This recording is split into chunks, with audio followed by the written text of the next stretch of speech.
Мир вам! Продолжаем читать книгу владыки Афанасия «Открытое сердце Церкви». Назначение Церкви. Церковь оказывает на нас в первую очередь целебное действие. Участвуя в жизни Церкви, мы получаем курс лечения, цель которого — помочь нам вернуться к естественному состоянию человечества, как нас и сотворил Бог. Грехопадение исказило нашу природу. Как только человек, нарушив Божию заповедь, разорвал свою связь с Богом, все его душевные и телесные силы немедленно перешли в расстройство. Его разум, вместо своего естественного предназначения пребывать в непрестанном общении с Богом, погряз в стяжательстве, вещах, страстях и грехе. С этой минуты перед нами человек, пораженный болезнью, с искаженным существом. Это и есть грехопадение, первородный грех, наследственная болезнь, передаваемая из поколения в поколение. Ведь естеством мы происходим от наших предков, и так наследуем вместе с прочим и эту духовную болезнь, исказившую наше существо. Христос — новый Адам. Он появляется в мировой истории в определенное время и выполняет некую задачу. Она состояла не только в благовестии или передаче нам его учения, не только в том, чтобы оставить нам книгу, называемую Евангелие. Придя в мир, Христос отдает нам себя. И если наследство первого Адама — болезнь нашего естества, то новый Адам, Христос, дал нам самого себя. Путем крещения мы приходим ко Христу, роднимся с Ним, и затем обретаем возможность в Божественной Евхаристии соединиться с Ним органически, онтологически. То есть это онтологическое соединение с телом и кровью Христа охватывает все наше существо, нашу душу и тело. Поэтому мы дети Божьи, и поэтому существует Церковь. Нет другой цели ее существования, как совершение таинств, и в особенности таинства Евхаристии. Церковь не корпорация, во что бы то ни стало стремящаяся увеличить свою популярность. Церковь принимает нас, лечит духовно и открывает возможность соединения со Христом. Но для того, чтобы это произошло, человеку прописывается курс лечения, называемый аскезой или воздержанием. Это духовное воздержание есть все то, что говорит Бог и что Христос передает нам в Евангелии. Заповеди Христовы — это лекарство, исцеляющее наши болезни. Точнее сказать, Господь не должен был нам давать никакой заповеди, потому что Он сотворил нас по образу Своему. Этому учит нас наша природа, и об этом говорит наше сознание. Но Богу в качестве лекарства, уничтожающего недуг, как говорили святые отцы, прописал нам необходимый курс лечения. Болея телесно, мы обращаемся к врачу, и нам назначает лечение, не потому что посягает на нашу свободу и достоинство, но ради нашего же здоровья. Последовав назначению, мы сможем поправиться. А если не будем исполнять предписаний врача, то болезнь продолжится и, возможно, приведет к смерти. Таким же образом и заповеди Божьи служат для нас лекарством. Заповедей очень много, и на первый взгляд кажется, что невозможно все их запомнить и соблюдать. Но есть одна главная заповедь, и она касается всего нашего существа. «Возлюби Господа Бога твоего всею душою твоею, и всем разумением твоим, и всею крепостью твоею». Марка 12:30. «Всем существом твоим». А дальше «и ближнего твоего, как самого себя». Матфея 22:31. Это как следствие, и еще как доказательство подлинной любви к Богу. Иначе сказать, невозможно человеку, не любящему Бога, любить своего ближнего, любить самого себя или природу, творение Божие.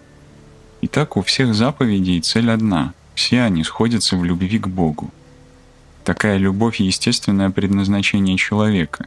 Бог создал человека таким, чтобы самим своим естеством, силой любви, он устремлялся к Богу.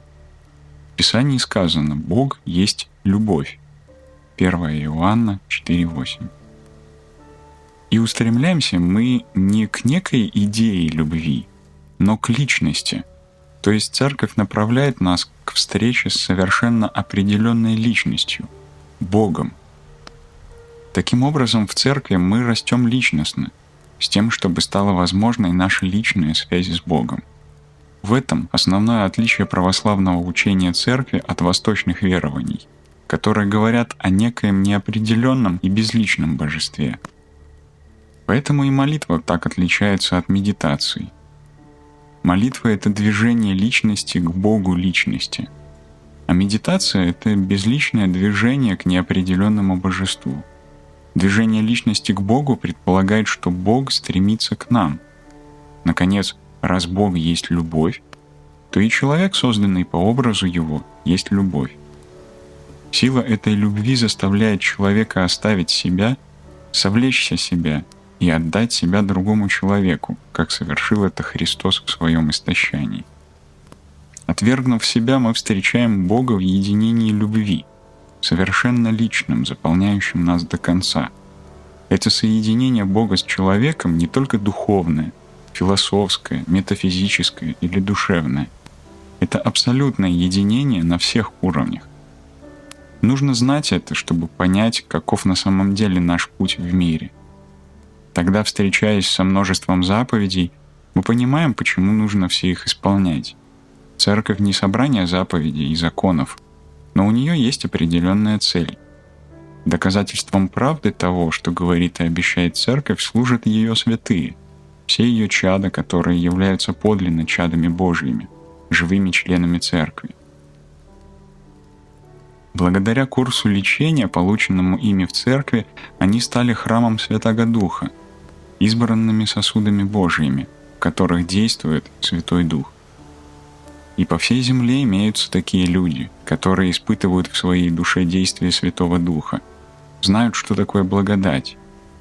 На примере жизни святых мы видим, какая духовная брань нас ожидает. Понимаем причины появления заповедей, воздержания и этого курса лечения. Мы знаем, что происходит с человеком, в жизни которого появляется Христос и Церковь. Знаем, к чему мы идем.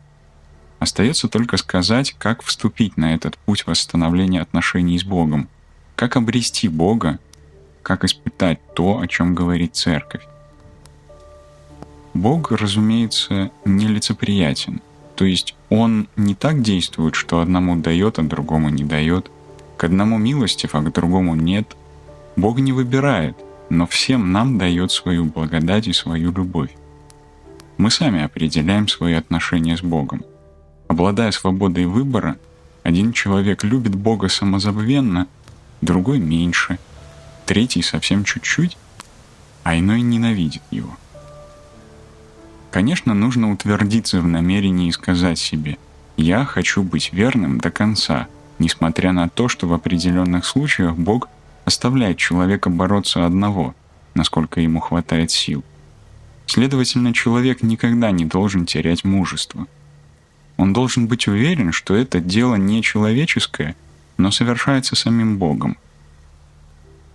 Христос сказал своим ученикам: «Не вы меня избрали, но я вас избрал». Иоанна 15:16. То есть, возможно, что и они изъявили свое намерение, но если бы Бог не укрепил их своей благодатью, они не могли бы ничего сделать. Если мы помним о постоянном присутствии Божьем, то боремся с большей отвагой. Одно из сильнейших оружий нашего врага — убить в нас желание и отвагу в противостоянии грехам и страстям. На этом пути Бог дает нам лекарство покаяния. Но каяться надо не просто как человек с сознанием вины, а как дитя Божье. Никакой грех и никакой дьявол не может лишить нас права быть детьми Божьими. Мы можем стать перед Богом и сказать: «Да, я как человек оступился, заблудился, но я не отрекся от Тебя и ищу моего спасения». Человек в церкви не должен чувствовать себя ничтожеством. Все мы призваны Богом стать богами по благодати. То есть человек в церкви становится царем, а не ничтожеством. Таким его делает Бог. Ведь и святые жили не тоской, а покаянием, в котором они сознавали себя чадами Божьими. Эта живительная сила вела их прямо к престолу Отца Небесного. Что бы ни случилось, нет такого разочарования или крушения человека, которое не преодолела бы церковь. Конечно, есть опасность, что человека, вступившего на духовное поприще, враг попытается обмануть, похитить его ум и сердце, направив их на другие вещи, чтобы пропало первое любовное устремление к Богу. Пусть не пленяют нашего сердца вещи этого мира, какая бы ответственность на нас ни лежала и какие бы обязанности мы ни несли. Сердце должно стремиться только к Богу.